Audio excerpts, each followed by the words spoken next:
Hello प्यारे बच्चों, आज हम आपको इस वीडियो में दर्पण के प्रकार और दर्पण के प्रकार में समतल दर्पण तक गोलीय दर्पण क्या होते हैं इनके बारे में बताने वाले हैं।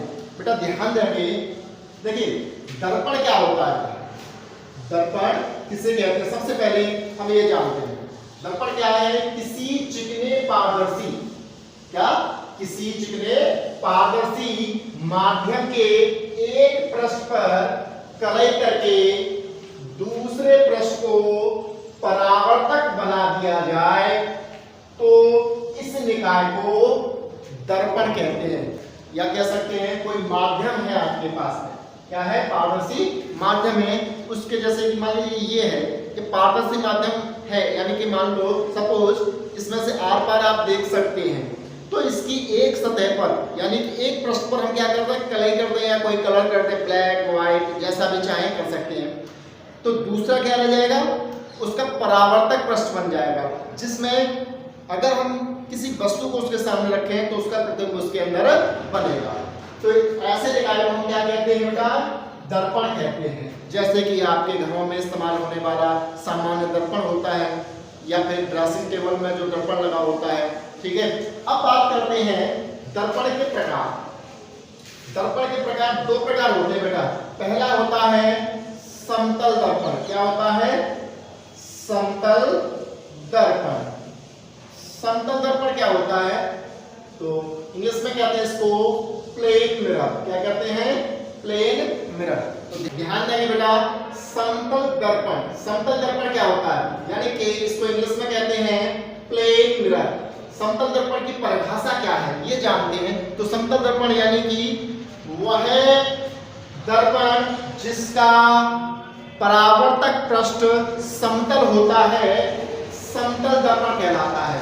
यानी कि ऐसा दर्पण जिसका परावर्तक पृष्ठ कैसा हो, समतल हो। जैसे कि मान लीजिए ये कोई पारदर्शी माध्यम है, अब इसके एक पृष्ठ पर हम क्या करते हैं, पॉलिश कर रहे हैं, तो दूसरा पृष्ठ यानी कि इधर वाला क्या रह जाएगा, परावर्तक पृष्ठ बन जाएगा। क्या बन जाएगा, परावर्तक पृष्ठ बन जाएगा ये। तो आप कह सकते हैं ये वाला क्या है, परावर्तक पृष्ठ। तो ऐसे दर्पण को हम कहते हैं समतल दर्पण।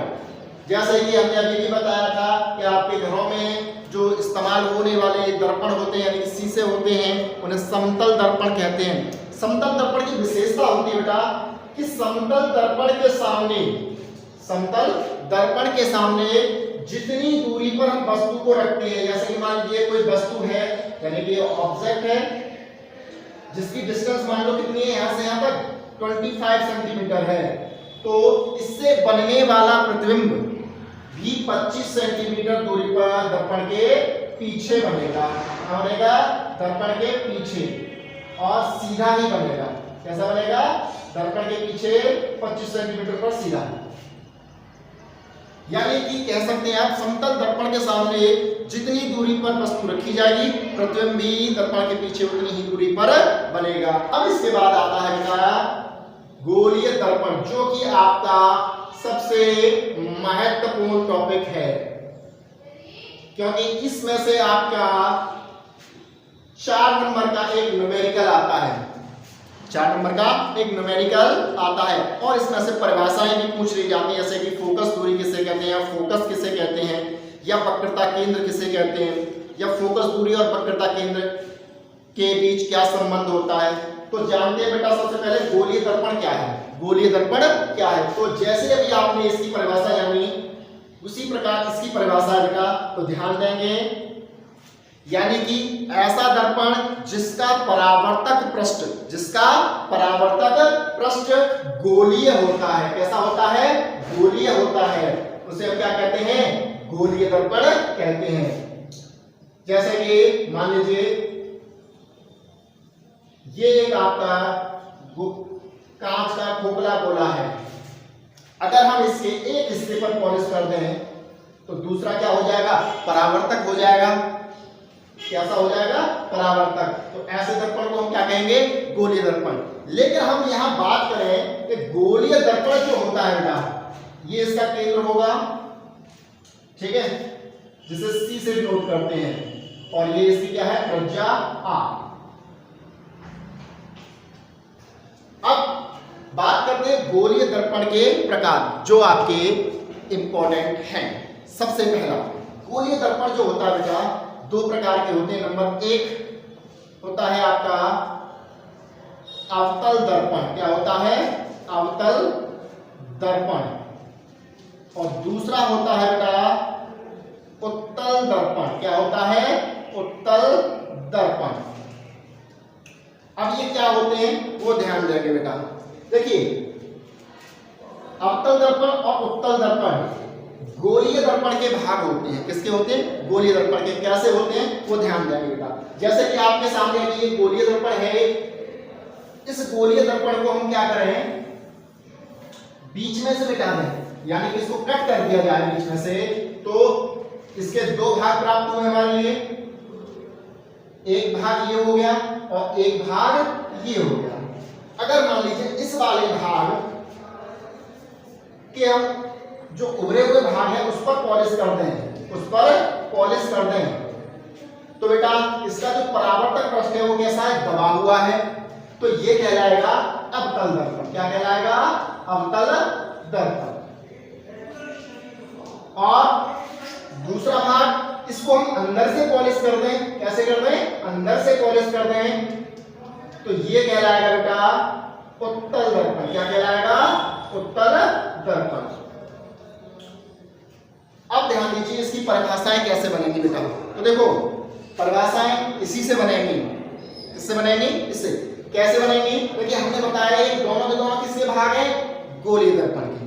तो परिभाषा गोलीय दर्पण से शुरू होगी बेटा कि गोलीय दर्पण का वह भाग, गोलीय दर्पण का वह भाग जिसका परावर्तक पृष्ठ, जिसका परावर्तक पृष्ठ दबा होता है, यानी कि अंदर की ओर दबा हुआ होता है, उसे अवतल दर्पण कहते हैं। क्या कहते हैं, अवतल दर्पण कहते हैं। कैसा है इसका परावर्तक पृष्ठ बेटा, अंदर की ओर दबा है। कैसा है, अंदर की ओर दबा हुआ।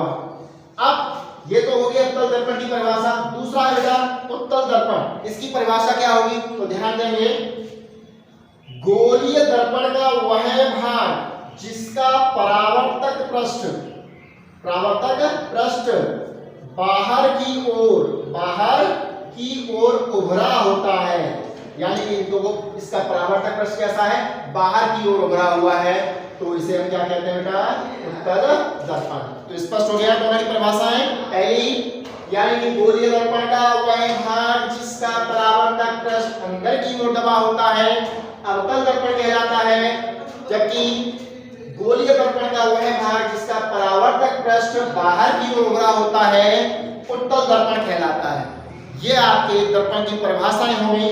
अब इसमें जो मुख्य चीज है वो क्या है आपके बेटा, कि गोलीय दर्पण से संबंधित कुछ परिभाषाएं, गोलीय दर्पण से संबंधित कुछ परिभाषाएं। तो ध्यान देंगे जब गोलीय दर्पण से बात कर रहे हैं तो गोलीय दर्पण के दो भाग होते हैं, तो उनमें से हम कोई भी एक दर्पण बना लेते हैं बेटा।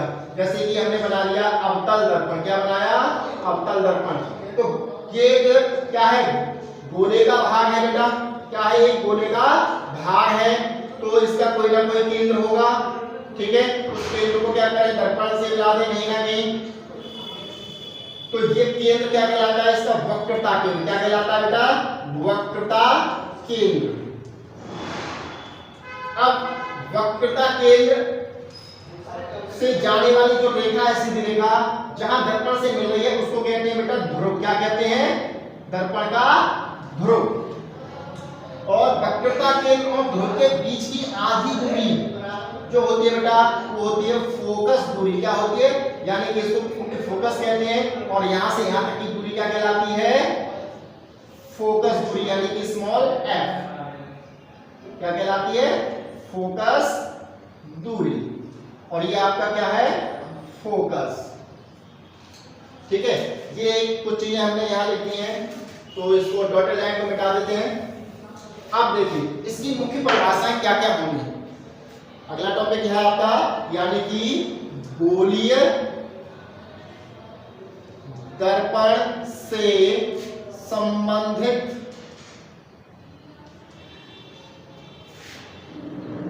परिभाषाएं, परिभाषाएं। तो ध्यान देंगे बेटा, सबसे पहला हम यहां एक साथ देख लेंगे सारी की सारी परिभाषाएं। देखिए ये जो रेखा है इसको कहते हैं बेटा मुख्य अक्ष। क्या कहते हैं? मुख्य अक्ष। तो मुख्य अक्ष देखेंगे बेटा क्या होता है मुख्य अक्ष। ठीक है, मुख्य अक्ष की परिभाषा क्या होगी? यानी कि गोलीय दर्पण तथा वक्रता केंद्र, गोलीय दर्पण तथा वक्रता केंद्र के ध्रुव को मिलाने वाली सीधी रेखा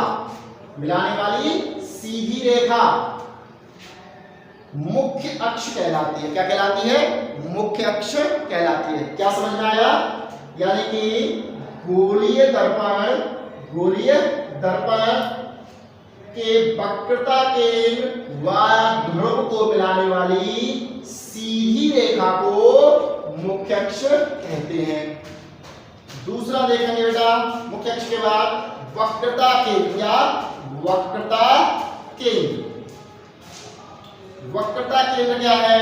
तो देखेंगे, तो अभी हमने बताया कि ये जो दर्पण है वो किसका भाग है बेटा? एक गोलीय दर्पण का भाग है, यानी कि एक गोले से कटा हुआ भाग है। तो एक गोले का भाग है तो उसका कोई ना कोई केंद्र होगा, वह केंद्र क्या कहलाता है? वक्रता केंद्र। तो परिभाषा बनाएंगे बेटा कि गोलीय दर्पण जिस खोखले गोले का भाग है, गोलीय दर्पण जिस खोखले गोले का भाग है उसके केंद्र को दर्पण का वक्रता केंद्र कहते हैं। क्लियर हो गया? इसे हम बेटा C से डिनोट करते हैं। किससे? C से डिनोट करते हैं। अब अगला है बेटा वक्रता केंद्र और दर्पण के बीच की दूरी, जिसे कहते हैं बेटा हम वक्रता त्रिज्या, जिसको डिनोट करते हैं R से। क्लियर है? तो परिभाषा कैसे बनाएंगे? तो ध्यान रखिए कि वक्रता केंद्र तथा दर्पण के ध्रुव के बीच की दूरी को वक्रता त्रिज्या कहते हैं। क्या कहते हैं? वक्रता त्रिज्या कहते हैं। या एक दूसरी तरह से परिभाषा बना सकते हैं। तो बेटा ध्यान देंगे जो इसकी फोकस दूरी है, वक्रता त्रिज्या जो होती है फोकस दूरी की 2 गुना होती है। तो आप कह सकते हैं कि R = 2 into f, यानी कि वक्रता त्रिज्या दर्पण की फोकस दूरी के 2 गुना होती है। अब इसके बाद अगला है आपका मुख्य फोकस। क्या है? मुख्य फोकस क्या होता है? ध्यान देंगे।